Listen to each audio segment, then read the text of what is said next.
साल वाला कॉन्सेप्ट है कि 30 साल से पहले बच्चा कर लेना चाहिए, नहीं तो फिर बीमारियां पकड़ लेती हैं, क्या ये बात सच है? एब्सोल्युटली सच है। ये बिल्कुल बिल्कुल ही जायज़ सवाल है, बिकॉज़ अगर आप देखा जाए, डेटा देखा जाए कि जैसे जैसे एज बढ़ती है वैसे वैसे फीमेल्स के अंदर एग काउंट कम हो जाता है। सो पर्टिकुलरली 32 ईयर्स के बाद आप देखोगे एक सडन फॉल आने लग जाता है, एंड 35 के बाद बहुत ही ड्रास्टिक फॉल आता है। सो ये जो बड़े लोग बोलते थे ना हमेशा कि 30 या 28 से पहले एक बच्चा कर लीजिए, इट्स एब्सोल्युटली राइट। तो मैम लेकिन आजकल तो शादियां ही 30-30 साल में हो रही हैं। Problem that is the main problem ना, तभी तो इनफर्टिलिटी इतना बढ़ चुका है आजकल के टाइम में। हम्म। तो ये इनफर्टिलिटी रेट जो राइज हो रहा है उसका एक मेन कारण यही है, या फिर वो लाइफस्टाइल भी है जो हम आजकल जी रहे हैं? मेन रीज़न तो यही है, delayed marriages. Obviously lifestyle changes इतने ज़्यादा हैं, लेट जॉब करना, सेटल नहीं होना लाइफ में, पीपल आर नॉट प्रिपेयर्ड। मतलब मेन चीज़ ये होती है, कपल्स आते हैं और ये सीधा बोलते हैं कि we are not prepared to have a baby, which I don't understand कि when will you get prepared, right?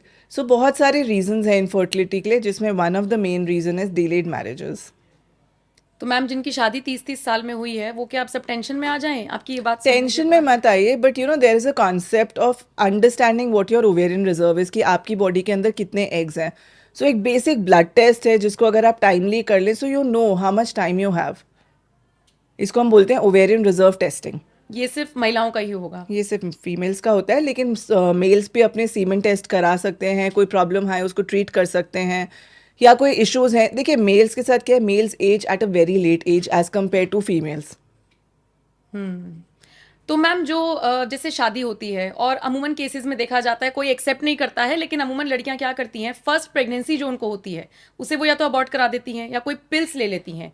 ये पिल्स का क्या नुकसान होता है, पहले तो आप मुझे ये बता दीजिए।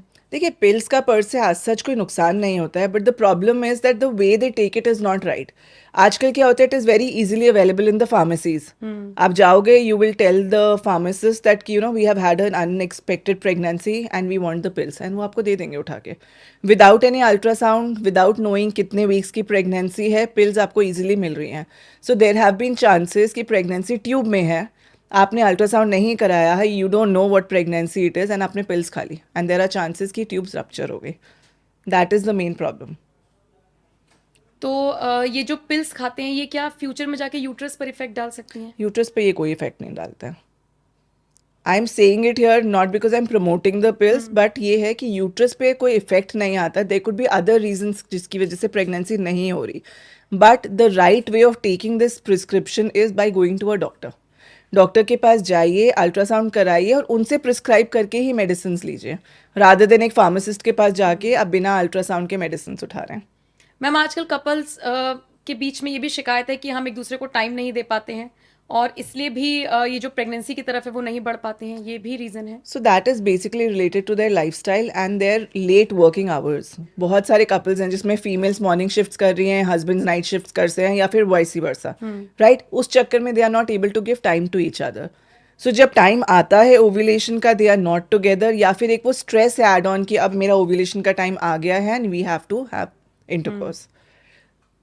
स्ट्रेस कारण होता स्ट्रेस है? Definitely. So stress per se is not a direct reason for infertility, but indirectly वो आपके हॉर्मोन्स को इरेगुलर, आई मीन वो आपके हॉर्मोन्स को बेसिकली अपसाइड डाउन कर देता है। Like there is a hormone known as cortisol जो स्ट्रेस हार्मोन है, राइट, हाँ, right? cortisol। Cortisol has a major role जो आके ईस्ट्रोजन प्रोजेस्टेरॉन इन पे इफेक्ट लाता है एंड डज आपकी साइकिल्स को डिस्टर्ब कर देता है। So there are very other causes which are not directly linked.